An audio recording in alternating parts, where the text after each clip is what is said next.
Hare Krishna. Welcome to our YouTube channel Krishna's message. Bhagavad Gita మొదటి అధ్యాయం కురుక్షేత్ర రణరంగమున సైనిక పరిశీలనము. శ్లోకం 9. అన్యేచ బహవః శూరా మదర్థేత్యేక జీవితాః నానాశస్త్ర ప్రహరణాః సర్వే యుద్ధ విశారదః.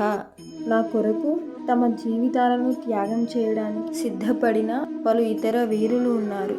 వారందరూ నానా రకాల ఆయుధాలను దాల్చి యుద్ధ నిపుణులై ఉన్నారు. భాష్యము. జయద్రథుడు, కృతవర్మ, శల్యుడు వంటి ఇతర వీరులు దుర్యోధనుని కొరకు తమ జీవితాలను త్యాగం చేయడానికి కృతనిశ్చయులై ఉన్నారు. ఇంకొక రకంగా చెప్పాలంటే పాపి అయిన దుర్యోధనుని పక్షమున చేరిన కారణంగా కురుక్షేత్ర రణరంగంలో వారందరూ మరణించగలరని అప్పటికే నిర్ణయించబడింది.